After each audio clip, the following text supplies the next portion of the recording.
Welkom by die KABV Tutor. In hierdie video lees ons oor Pelé gek oor sokker. Hierdie storie is beskikbaar op bladsy 2 in die Afrikaans huistaal vir graad 5 boek 1, ook bekend as die DBO boeke of reënboogboeke. Kom ons lees eers die instruksies. Voordat jy lees, kyk na die prente en opskrifte en probeer voorspel waaroor die teks sal handel. Vlug lees die bladsy om 'n aanduiding van die inhoud te kry. Sokker is een van die gewildste sportsoorte ter wêreld. Hou jy van sokker? Van watter sokkerster hou jy die meeste? Waarom is hy of sy jou gunsteling? Bewonder jy hom of haar? Waarom? Onderwysers kan hier stil hou om oor die prent te gesels. Nou ja. Kom ons lees saam. Pelé gek oor sokker. Toe ek die Brasiliaanse volkslied hoor, voel dit vir my asof ek droom. Ek probeer beplan hoe ek gaan speel, maar die vraag spook by my. Hoe is dit moontlik dat ek hier is, in die Brasiliaanse span, op die punt om vir my land te speel? Dit moet 'n droom wees.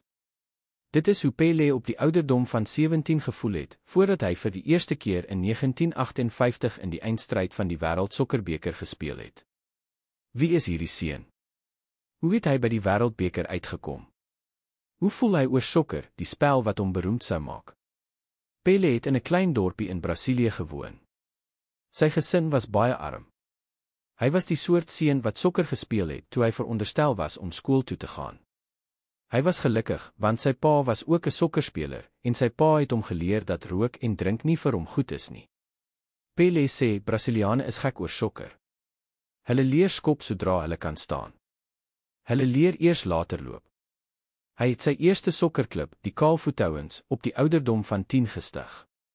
Op 14 het hy vir 'n plaaslike sokkerklub gespeel. In daardie stadium het hy baie swak op skool gevaar. Hy wou te veel sokker speel. 1 jaar het hy gedryp.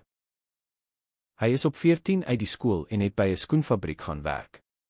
Baie later was hy spyt dat hy so vroeg uit die skool is.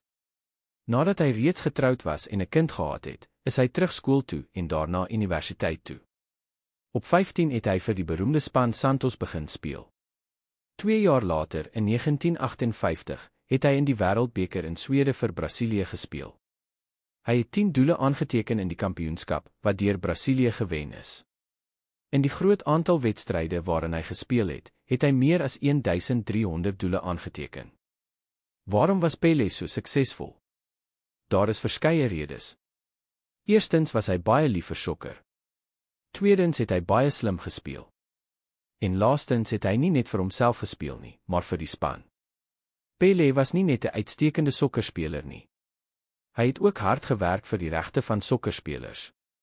Hy het seker gemaak dat hulle betaal word, selfs wanneer hulle siek of beseer is.